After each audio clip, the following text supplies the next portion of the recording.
Muito bem, agora gravando, e a gente começa então oficialmente.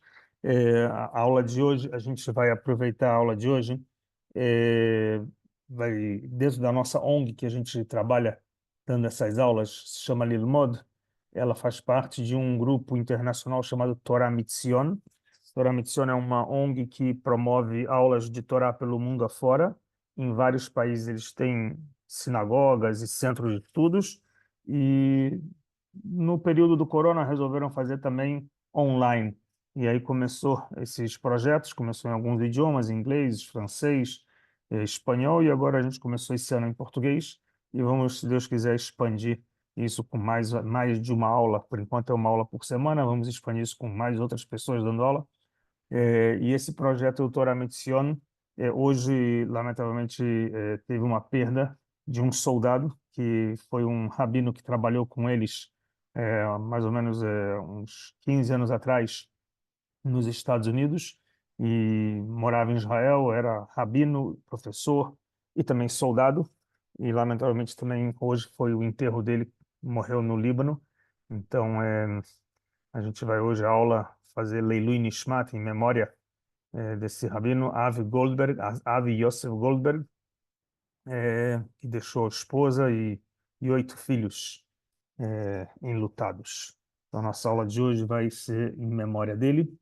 E vamos falar, o nosso tema de hoje é sobre a questão onde estava Deus no Holocausto.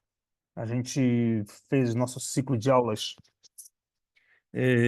das festas ao longo desse ano, desde Pessah até antes de Pessah em Purim, eh, e praticamente quase todo o ano letivo de festas judaicas, faltando apenas umas poucas festas até novamente voltar a Purim.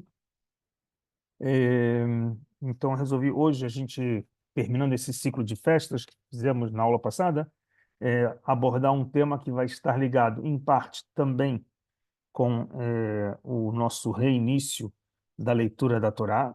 Começamos em Simchat Torá a ler o Bereshit, onde fala sobre a criação do mundo e a criação da humanidade. Então, a gente vai abordar um pouco esse tema também.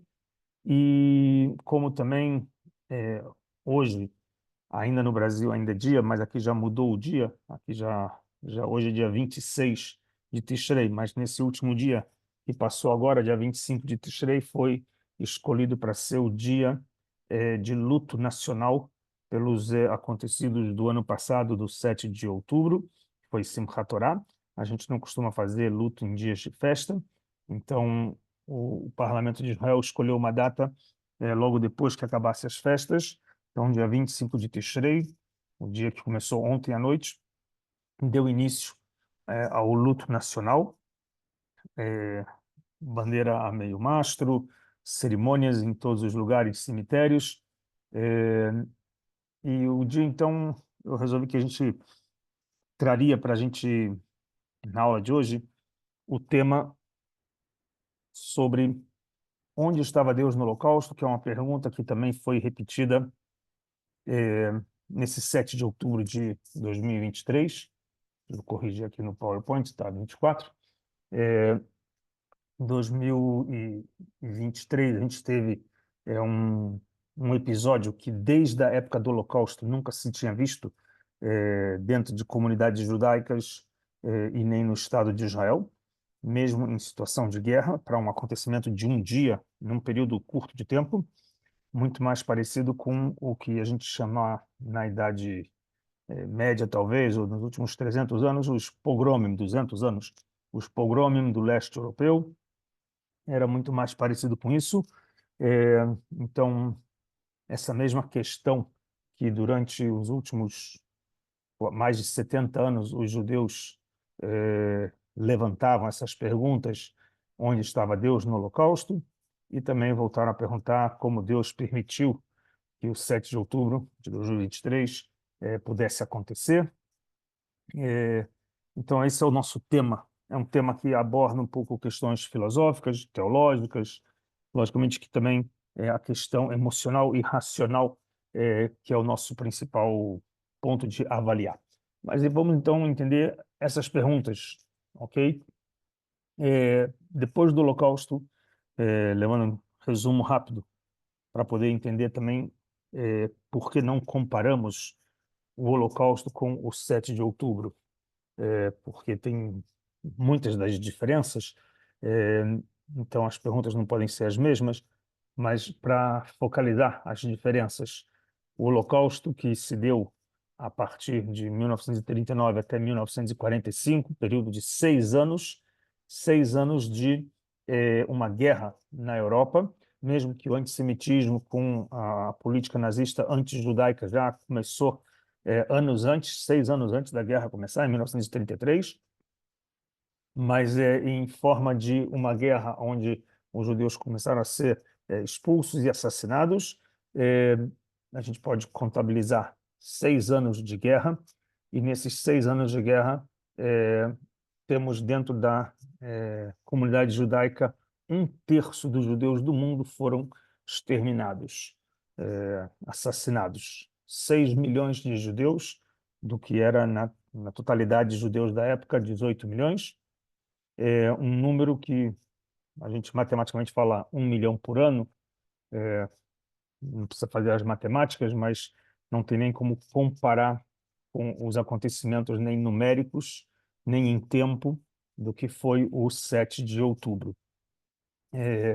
Então, é uma pergunta realmente muito forte para o período do Holocausto, como que pessoas que passaram o Holocausto ou viveram perante a sombra do Holocausto, sem ter sido afetados pelo Holocausto, como eles podem seguir acreditando em Deus, eh, sendo o povo escolhido, eh, onde Deus permitiu que o Holocausto acontecesse. Se a gente, na nossa teologia, nas nossas formas de interpretar, tratamos que Deus é o Deus da bondade, um Deus justo, da misericórdia, da piedade, como ele pôde permitir que o Holocausto acontecesse. Deus que na Bíblia aparece fazendo dezenas de milagres com o povo, seja no Egito, em todos os lugares da história, Hanukkah, Purim, o tempo todo Deus faz milagres para o povo, e aqui passa os 6 anos do Holocausto e a gente vê uma tragédia num período de tempo muito curto, e numa degradação humana muito profunda. Então, esse é um ponto que a gente deve questionar. Logicamente, as pessoas questionam. E tem que avaliar quem está perguntando, quem faz essas perguntas. Pessoas que são de fé, normalmente, são pessoas que creem em Deus, então eles se dão ao direito de perguntar, porque eles creem em Deus. Então eles falam onde estava Deus. Pessoas que não acreditam em Deus, eles não têm muito como fazer essa pergunta, uma vez que eles não acreditam em Deus, então eles não têm como usar Deus agora para buscar respostas. É, então, essa é uma questão muito interessante. Pessoas que são questionadoras sobre onde está Deus são pessoas que se incomodam com a ausência de Deus, ou com o ocultamento de Deus, ou com a passividade de Deus. Mas são pessoas que acreditam que tem um Deus. Parte desse princípio. Porque uma pessoa que não acredita em Deus, ele deveria estar perguntando como nós chegamos, a humanidade chegou nesse ponto, como que a justiça permitiu que isso acontecesse, como que os homens permitiram que isso acontecesse, né? O que, na verdade, é essa a pergunta que deve ser feita, porque a gente não deve perguntar onde estava Deus no Holocausto, mas sim onde estava o homem durante o Holocausto. Porque quando Deus cria o mundo, e a gente vai abordar isso um pouco também, cria o mundo e a gente vê nas passagens bíblicas, Deus dá para o homem o livre-arbítrio, dá para o homem as escolhas de fazer o bem e fazer o mal, escolher entre a vida e a morte, o bem e o mal. Então, logicamente que também em passagens bíblicas, a gente vai abordar isso, Deus coloca algumas regras de como ele atua, como ele vai atuar nesse mundo. Ou seja, ele deixa para o homem o livre-arbítrio. Então, a pergunta forte, e devemos questionar é onde estava o homem. Onde estava o homem no Holocausto, onde estava o homem no 7 de outubro de 2023. É, e essa pergunta, o que ela traz por trás dela, o que ela está, de alguma forma, revelando é o que incomoda as pessoas, o que incomoda as pessoas para, vamos dizer assim, o que incomoda as pessoas para ver o sofrimento. Porque quem pergunta são pessoas que sobreviveram ao Holocausto, ou viram o Holocausto paralelo em outros países, e eles se questionam como chegou a esse sofrimento, a essa tragédia. É, e, na verdade, essa pergunta ela é muito além do Holocausto, porque sempre aconteceram tragédias. Tragédias a gente tem bem antes do Holocausto, guerras e tragédias particulares.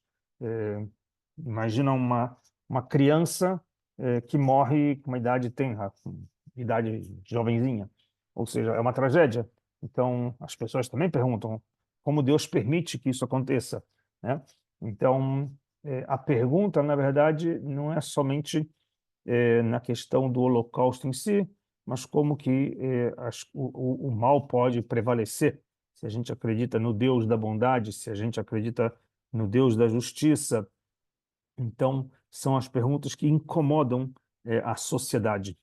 Então, essa é uma pergunta que cabe a refazer a forma correta da pergunta sobre as injustiças, perguntar aonde o homem estava quando permitiu que essas injustiças fossem propagadas. Então, isso é uma questão que é importante. Até porque seria um pouco curioso se essa questão sobre aonde estava Deus, ou como ele permitiu que o Holocausto acontecesse, ou porque ele não fez os milagres, porque, primeiro de tudo, a definição de Deus é que é algo que está acima do tempo. Deus, ele criou o tempo, ele criou o mundo e criou o conceito tempo. Ou seja, ele sabe do presente, do passado e do futuro. Ele é, ele é, foi e será. Assim, a gente define, né? Então, Deus está acima do tempo, ou seja, ele sabia de tudo que tem de opções das escolhas do ser humano. Então, a pergunta é que muitas vezes as pessoas fazem nesse momento de crise existencial, espiritual, filosófica, é, não é aonde Deus estava, né? Porque as pessoas questionam onde estava Deus na hora que eu precisava, né? Quando eu chamei por Ele na crise, eu chamei por Ele e Ele não veio me salvar, não realizou nenhum milagre, né? Então essa pergunta também tem que ser refeita, porque deveríamos perguntar onde nós estávamos quando Ele nos chamou, né? Ou seja, Deus fez um chamado para nós, como ser humano, na nossa humanidade em geral, judeus, não judeus, foram criados na Bíblia, lá no início, quando cria o homem, no Gênesis, começamos agora a leitura do Bereshit, a criação do homem, fomos criados à imagem e semelhança de Deus. O ser humano ele tem uma missão quando ele vem para esse mundo e ele tem regras de como se comportar. Deus dá um pacote de regras, deu para a gente um código moral, seja para os filhos de Noé, seja para depois Moisés e todas as religiões monoteístas do mundo eh, pegaram esse código ético, moral, as leis, a Bíblia, ou seja, de alguma forma, Deus fez um chamado para o ser humano de comprometimento com todas as regras, não matarás, né, o fazer justiça em geral. Então, aonde nós estávamos quando Ele nos faz o chamado, né? Quando Deus faz o chamado, onde nós estávamos. Então, a pergunta é uma pergunta que a gente deve questionar. Mas a gente vai entender que, na verdade, esse questionamento ele não é só nesse momento do Holocausto ou só no momento do 7 de outubro de 2023. Ele vai além, porque desde a criação do homem, a gente conhece no episódio de Adão e Eva no paraíso, onde, quando transgridem, passam pela primeira transgressão, Deus dá para o homem todas as opções. Um paraíso para um paraíso para comer, beber, desfrutar de tudo. Apenas uma árvore tem uma regra de não pegar nessa fruta para comer, e eles transgridem. Adão e Eva vão transgredir e vão comer desse fruto da árvore proibida. A pergunta que é feita na Bíblia, onde Deus fala com Adão, a palavra é muito interessante, é chamado Ayeka. Ayeka é aonde você está. Aonde você está é uma pergunta que a gente deve parar um minutinho e perguntar. Deus está perguntando para o homem aonde ele está? Como assim? Por acaso o homem se escondeu atrás da árvore? Se escondeu numa moita, atrás de uma pedra? Como assim Deus não sabe aonde está o homem? Que pergunta é essa? Então, na verdade, estamos falando de que Adão, o primeiro homem, Adão, Havá, Adão e Eva, é o protótipo da humanidade. Eles vão ser o arquetipo de todos os seres humanos. E a pergunta, a Ieka, aonde você está, é, é uma pergunta de uma chamada moral, não uma chamada de busca aonde você está se escondendo. E sim, aonde você estava com a cabeça quando eu falei não e você foi lá e fez sim. Ou seja, aonde você estava com a tua responsabilidade de respeitar as regras. Eu falei não passa e você passou. Eu falei não toca, você tocou. Ou seja, a única regra que você tinha e você transgride. Então, é uma chamada de responsabilidade. Aonde você estava? A IECA. Logicamente que a, a resposta de Adão a todo esse questionamento, ele vai dizer: a culpa não é minha, a culpa é da mulher que você me criou. Você me criou uma mulher e ela que me levou a transgredir. E a mulher fala a mesma coisa: a culpa não é minha, a culpa é da cobra que me levou a transgredir.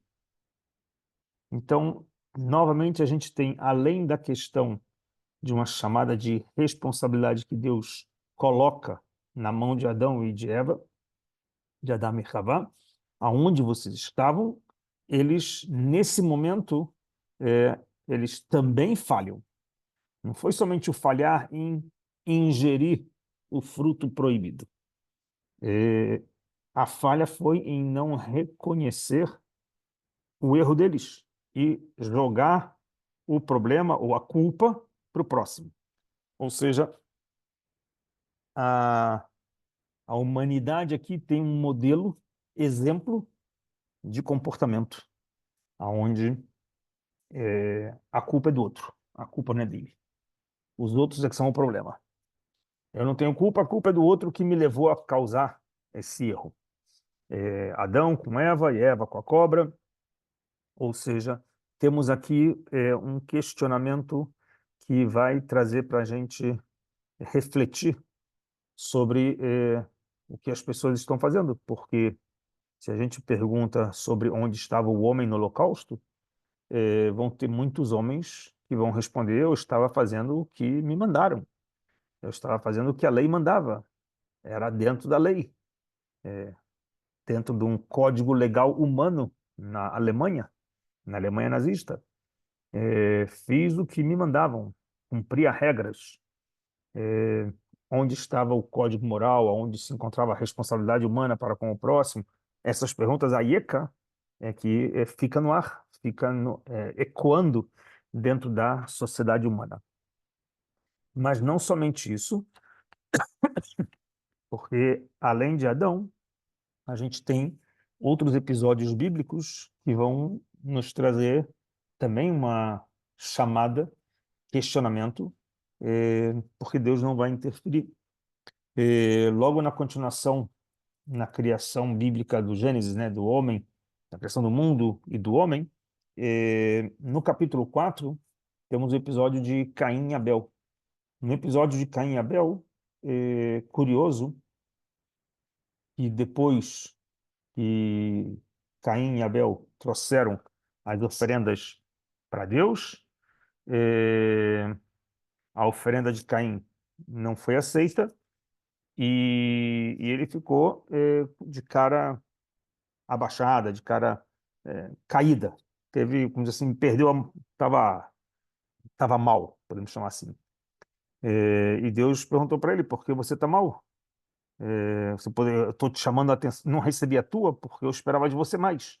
Ou seja, em vez dele falar é verdade, eu vou me esforçar e vou trazer uma melhor, porque ele não trouxe do melhor. Enquanto que Hevel trouxe das melhores oferendas, Caim trouxe meio que assim, desleixado. Então, em vez de reconhecer o erro, de que o irmão se esforçou e trouxe do melhor e ele poderia ter feito a mesma coisa e não fez, então ele poderia falar, sabe o quê? Eu vou aprender e vou trazer, na próxima eu vou trazer uma coisa melhor. Ele não, ele ficou de cara amarrada, eh, e ele foi falar com o irmão dele, Vaiomer Cain Elev, ele foi falar com o irmão dele e se levantou e matou o seu irmão. Na verdade, vai ser o primeiro assassinato bíblico, né? Podemos dizer até um genocídio, um quarto da população do mundo morre, né? Adão, Eva, Caim e Abel, né? Por mais que não é tão exato, porque tinha mulher para cada um dos filhos, mas na prática a gente vê aqui um assassinato eh, de Caim matando Abel. E Deus fala para Caim, cadê teu irmão? De novo, Deus não sabe aonde está o irmão? Deus não sabe aonde se encontra o Abel? Não sabe que Caim matou Abel? É, Deus está brincando de pique-esconde aqui, tanto com Adão, agora com Caim, ou com Abel. E responde o Caim a seguinte coisa: não sabia, Lo yadati ashomer achi anochi. Eu não sabia que eu era o guardião do meu irmão. É, ou seja, novamente, a responsabilidade humana para com o próximo. Reconhecer os seus erros, a responsabilidade dos seus atos e também a responsabilidade para com o próximo. Ele se fez de. Eu não sabia que eu tinha que cuidar do meu irmão, eu sou o guardião dele por acaso. Mas, de novo, qual o direito ele tem de tirar a vida do outro por algum motivo? Vão ter vários, filosoficamente, comentários bíblicos diversos sobre o motivo de matar o seu irmão. Diversos. Não é o tema de agora, mas existe diversos comentários sobre esse motivo. Então a gente, na verdade, vê aqui que o ser humano ele foge da sua responsabilidade. Então a pergunta de onde estava Deus, a gente joga ela para onde estava o homem, porque Deus dá para o próprio homem o papel de responsável pelos seus atos, responsável pela sua sociedade, responsável pelo seu irmão, né, seu semelhante. Ou seja, eh, essa é a ideia que a gente costuma trazer. Mas tem mais um papel. Eh, Na história bíblica, a gente vai ter eh, no Deuteronômio, no final da Torá, no livro de Devarim, eh, um trecho, quando fala do povo que vai para a terra de Israel, depois que eles saíram do Egito, passaram seus anos no deserto, e antes de entrarem na terra de Israel, Moisés faz um chamado para o povo de Israel, e se um dia vocês quiserem ler com mais calma, detalhes, no capítulo 28 de Devarim, do Deuteronômio, no último livro da Bíblia, vai ter um capítulo inteiro, capítulo 28 vai tratar de são as chamadas, esse trecho é o chamado trecho das bênçãos e das maldições. Começa até antes do 28, começa uma série de coisas que Deus fala para o povo.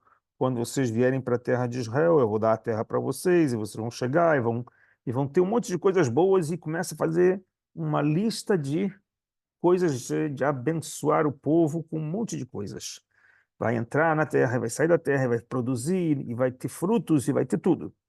Eh, mas depois de todas as bênçãos, ele também fala, Ve'aya im shamot ishma bekol Hashem. Isso caso vocês vão ouvir a voz de Deus e vão cumprir todos os mandamentos que eu dei para você. Então vão vir todas essas bênçãos que eu falei para vocês.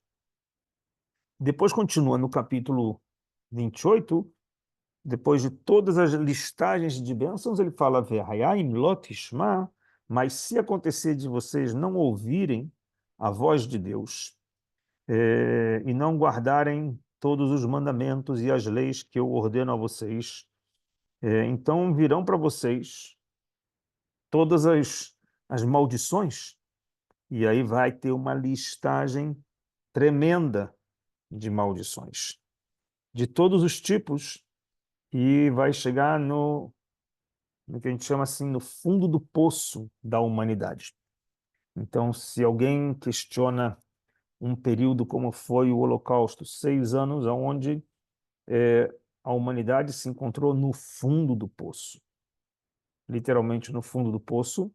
É, então, a pergunta é, será que isso tem alguma coisa que Deus é culpado, ou a nossa ausência de manter um código de ordens, código de mandamentos, de comportamentos para com Deus? E mais ainda, na continuação, ele vai falar, no capítulo 31, ainda continua falando, eh, bem mais forte, onde fala que o povo vai virar as costas, vai romper o pacto com Deus. Ve'aferet briti asher karati ito, ve'chara pi po bayom ha'u. O povo vai se virar contra Deus.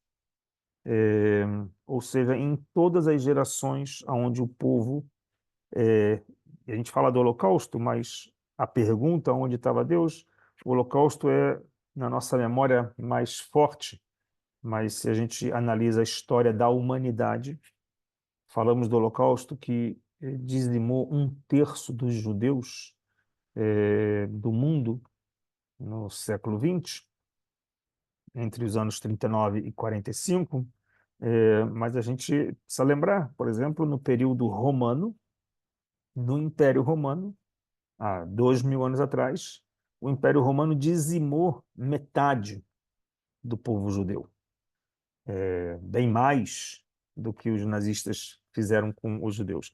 Logicamente, tem um problema ou uma comparação diferente, é a relação tempo. Os romanos levaram quase 100 anos de processo em dizimar metade da população. Não foi de uma vez. Logicamente que não foi 100 anos dizimando. Foi num domínio de 100 anos e num período bem menor que 100 anos, mas não 6, um período maior, dizimou 50% da população judaica. Então, a gente poderia dizer que seria bem pior do que o Holocausto? Talvez. As descrições que os profetas escrevem bíblicas é cruéis o que acontece. De mães comerem carnes dos filhos, canibalismo. Ou seja, descrições horrendas. E, logicamente que não está na nossa memória fresca, porque não tem filme, não tem nenhum vídeo que ganhou nenhum Oscar, nenhum filme de Hollywood que reproduziu a história do massacre dos romanos, destruindo e queimando a cidade de Jerusalém e levando 1 milhão de judeus à morte e outros milhares para o exílio. Ou seja, está longe então não está tão marcante na nossa história. Mas tivemos ao longo da história dezenas e dezenas de episódios de tragédias. A gente podia falar o termo que a gente usou no início, pogrom, para o 7 de outubro, um termo que não é muito popular para a sociedade israelense, porque o pogrom nos remete para o leste europeu, mas os ataques que os judeus tiveram, e as expulsões que tiveram, e as mortes que tiveram ao longo de séculos e séculos de história em domínios bizantinos, impérios cristãos, Portugal, Espanha, Inglaterra, ou onde foi, em países árabes, no período islâmico, de massacres que os judeus sofreram. Ou seja, não é o primeiro.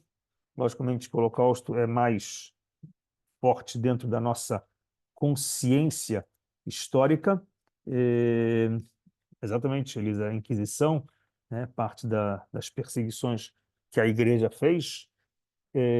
Então, temos aqui, sim, eh, um momento onde, se olharmos o que gerou esses comportamentos, muitas vezes era onde o povo, em vários desses momentos, se encontravam eh, virado as costas para Deus, romperam o pacto com Deus, de alguma maneira entraram num processo, ou no período romano, onde eles estavam fazendo idolatria e uma série de outras transgressões, pecados, de falta de moralidade, de assassinar o próximo, sem respeitar o sangue alheio, derramamentos de sangue, ou seja, comportamentos que a gente vê repetindo ao longo da história.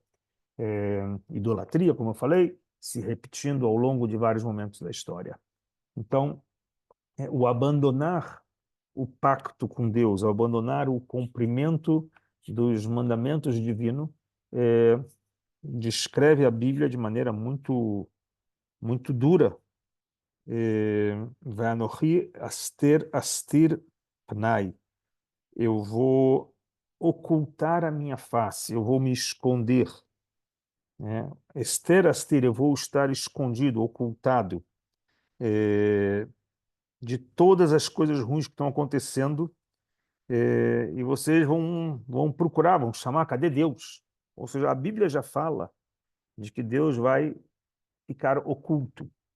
Não que ele não vai existir, porque nós somos seres humanos limitados, por tempo e espaço, nós somos finitos como ser humano, físicos. Deus é ilimitado, Deus é infinito. O ser humano não consegue compreender a noção do infinito, da proporção Deus ilimitado.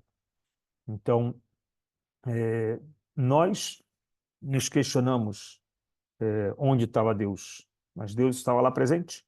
O fato de estar oculto ou passivo é a nossa forma de enxergar, né? Ou não enxergar. Não enxergamos a ação de Deus, porque gera em nós a expectativa: cadê os milagres que ele fez? Por que não fez cair o maná para a gente aqui? Por que não fez abrir os campos e escapar dos campos de concentração? Ou seja, os milagres que a expectativa humana tinha, mediante a maneira como ele enxerga Deus. É, mas Deus está presente. Uma das perguntas que fazem por que não faz milagres, então a gente pode ver que sim, tem milagres. Tem milagres em ter muitos que se salvaram. Não todos, é verdade, não todos, mas muitos se salvaram. Se a gente tem uma população de 12 milhões que viviam na Europa, talvez o massacre poderia ter sido de 10 milhões em vez de 6. Talvez os 12 milhões poderiam ter sido massacrados. De alguma forma, a gente não sabe, mas cada um dos sobreviventes, cada um enxerga de uma maneira diferente. Alguns vão enxergar um milagre de Deus ter sido salvo, outros vão enxergar Deus se esqueceu de todo mundo porque deixou minha família toda morrer. Ou seja, é muito pessoal, porque envolve a questão não apenas filosófica, aonde está Deus. A questão filosófica, onde está Deus, é uma pergunta que não tem ligado só ao tema Holocausto, tem ligado a todas as tragédias que as pessoas passam na vida. porque na hora que aparece a tragédia, a pessoa vai questionar onde está o Deus da bondade, o Deus da misericórdia, o Deus da piedade. E a questão filosófica tem dezenas de respostas, em especial para aquelas pessoas que são mais afastadas de Deus, céticas ou ateus, que não querem ou não têm uma resposta para aonde está Deus, ou o que que é Deus, ou se existe Deus.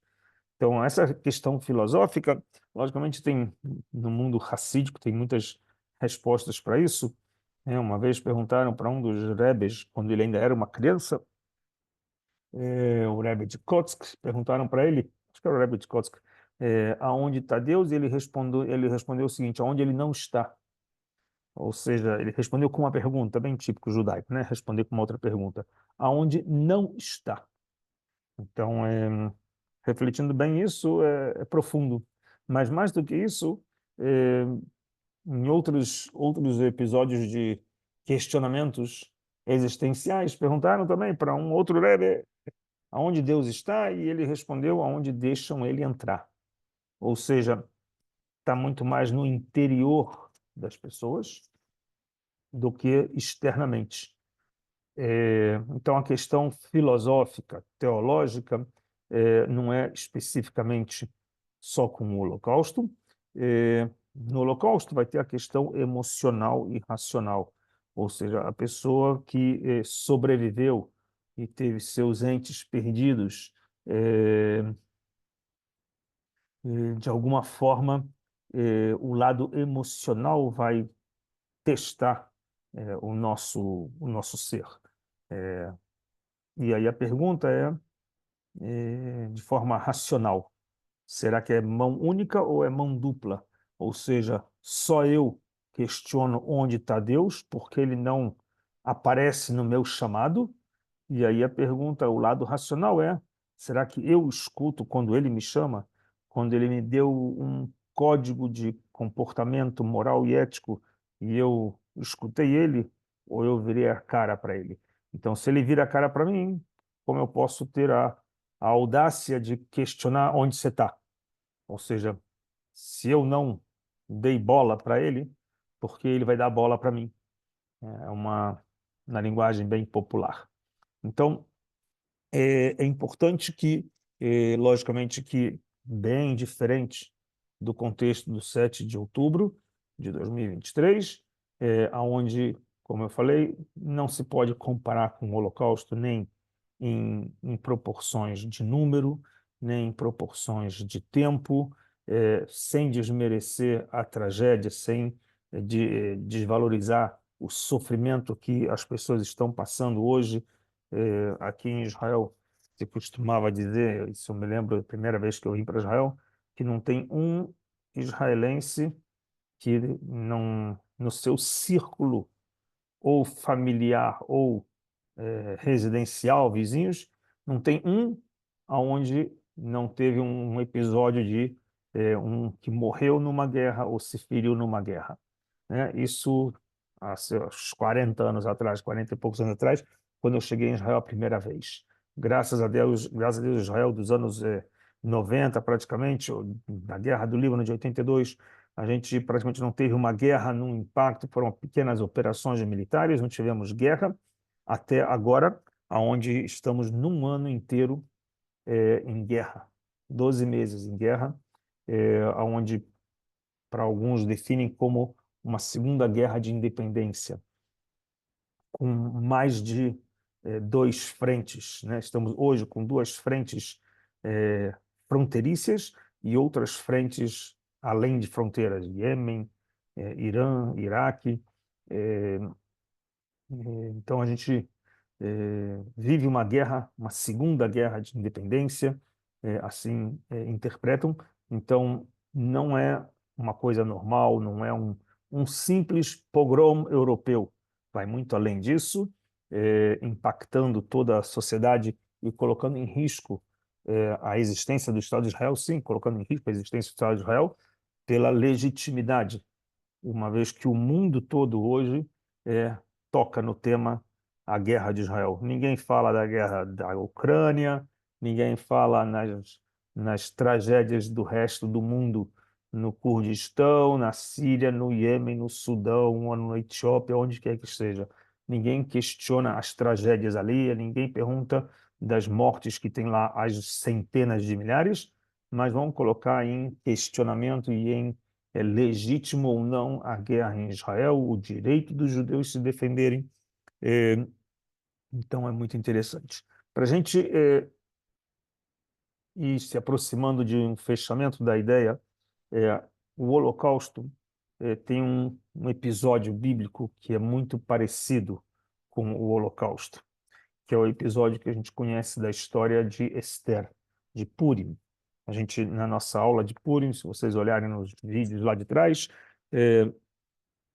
tem uma ameaça, um decreto, uma pena de morte para os judeus de todos os 127 países que estavam debaixo do Império Persa.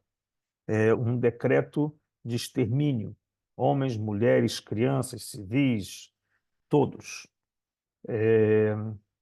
E ali a gente conhece o episódio que muitas vezes as pessoas se resumem apenas em um milagre, e mataram os filhos do Amã, e as pessoas não percebem, e por isso é importante ler os trechos da Bíblia com detalhes, vai encontrar que lá tem uma guerra e os judeus pegam em armas para lutar. E vai ser a primeira vez fora dos limites de um Estado monárquico de Israel, do reino de Israel ou do reino de Judá, que seja, eles estão no exílio e o rei vai permitir que os judeus peguem em armas e lutem. É uma guerra. E vai ter na descrição bíblica lá o número de milhares de mortos num dia, no outro dia, ou seja, é uma guerra. E com essa guerra feita, as pessoas com medo, muitos dos persas, com medo da situação, não só persas, mas em geral, se convertem ao judaísmo. E o rei, depois de matarem os 10 filhos de Amã, e terem feito, no período de tempo que o rei permitisse que os judeus guerreassem, o rei então vai dar o direito de Esther pedir o que ela quer, e ela vai pedir então o retorno dos judeus para Jerusalém, e vão reconstruir o segundo templo, e tem um retorno da soberania judaica sobre Israel. Ou seja, um, um modelo de uma ameaça como um holocausto, de um extermínio, um decreto para matarem os judeus.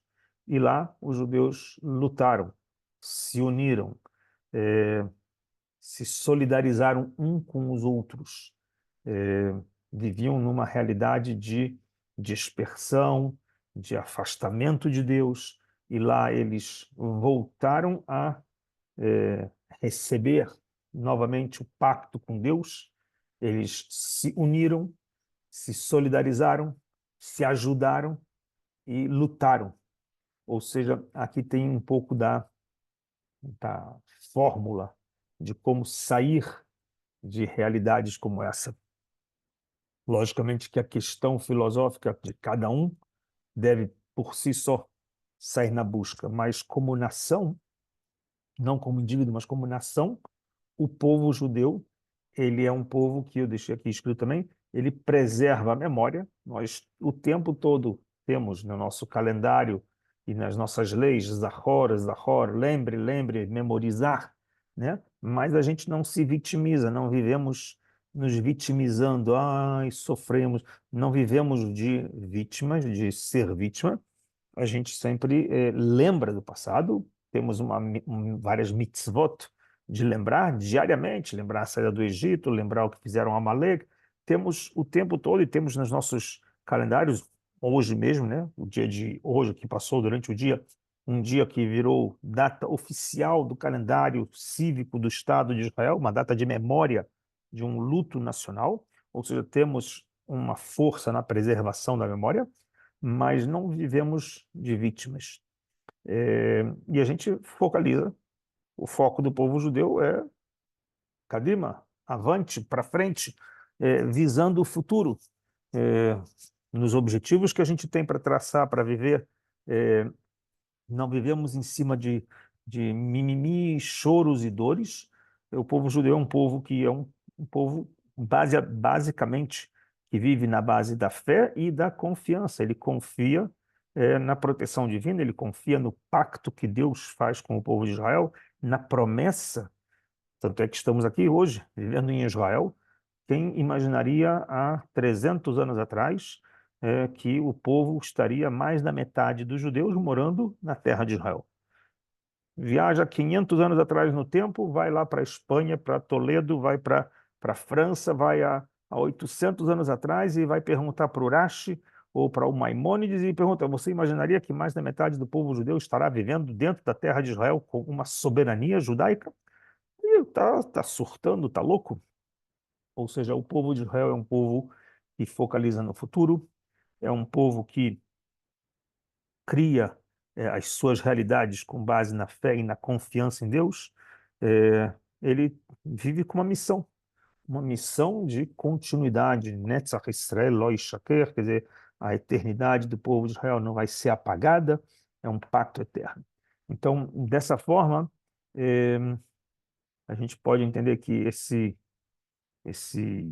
tipo de situação que 80 anos praticamente a sociedade judaica questiona sobre onde estava Deus na grande tragédia nacional que foi o Holocausto, e agora numa pequena tragédia, não pequena, sem desmerecer, logicamente, mas na comparação com o Holocausto, nessa grande tragédia no Estado moderno de Israel, que foi o 7 de outubro, são questionamentos pessoais e nacionais, mas, logicamente, dentro da nossa história, dentro da nossa tradição, dentro da nossa filosofia, nós encontramos as respostas e cabe a nós fazer o que vimos lá com Adão, né? A ieca, uma chamada, uma chacoalhada, aonde você estava, ou seja, tomada de responsabilidade. Se o povo de Israel se encontrava nesses anos pré-7 de outubro, em tremendas crises internas, de conflitos internos teológicos, sociológicos e tudo que se pode imaginar. Então, essa chacoalhada que Deus nos proporcionou, talvez talvez não, certamente é uma forma de despertar o povo para encontrar laços, de se solidarizar, de se unir, de buscar voltar e fortalecer o elo e o pacto com Deus para seguir a missão. Esse é o nosso dia de hoje. Logicamente que o tema é um tema forte, um tema que carrega muitas questões. A gente tem em passagens bíblicas dezenas de episódios de o povo se afastando e o povo tomando na cabeça os castigos divinos. Então, muitas pessoas podem questionar isso. A gente trouxe só uma pequena abordagem. Eu estou vendo que fizeram aqui perguntas. A Elisa perguntou a possibilidade de existir, de retornar um milagre pessoal e coletivo diário. É verdade. O fato do povo de Israel se encontrar hoje em Israel e o Estado de Israel existir literalmente é um milagre. Não temos como negar isso. Faz parte de quem enxerga a história do povo de Israel com mais profundidade e com amplitude, um povo com 3.000 anos pouco mais de 3.000 anos de soberania em Jerusalém, com o rei Davi. Olhando nessa perspectiva de reino de Israel até antes, com o rei Saul, eh, não temos como negar que é um milagre. Não conhecemos na história outra nação, outro povo que passou por todas essas quedas, esses tipos de sofrimentos, perseguições, extermínios, exílios, perseguições, e superou, se manteve, se fortaleceu e retornou ao seu mesmo ponto de partida, de onde foi retirado. Então, não existe na história uma coisa similar a essa. Então, literalmente, a gente vê aqui o que os profetas, é, passagens bíblicas, já visualizaram, já profetizaram o retorno dos judeus, e estamos no processo, estamos vivendo esse processo. Então, isso é a nossa tomada de consciência. Ok, pessoal, semana que vem vamos voltar. Esperamos com melhores energias da situação de Israel de hoje, e as coisas, esperamos, passe mais para o lado de positivismo. Tivemos uma semana dura, uma semana com bastante sofrimento para a sociedade israelense, não só porque morreram, mas também porque se estamos passando agora exatamente pelo período onde as pessoas estão comemorando, né, celebrando o seu primeiro ano de falecimento dos mais de 1.200 do 7 de outubro, né, onde começaram a ser enterrados logo depois de Simchat Torah. Então, os cemitérios essa semana bastante cheios com a cerimônia de Yurtzat, de um ano de falecimento, junto, logicamente, a isso, a guerra e as quedas dos soldados, lamentavelmente, que estamos tendo nesses últimos dias. Esperamos boas notícias. Muito obrigado, pessoal. Uma boa noite para Obrigado. vocês, bom fim de semana. Nos veremos semana que vem. Um Tá abraço. bom. Um abraço. Obrigado. Tchau, tchau, boa noite.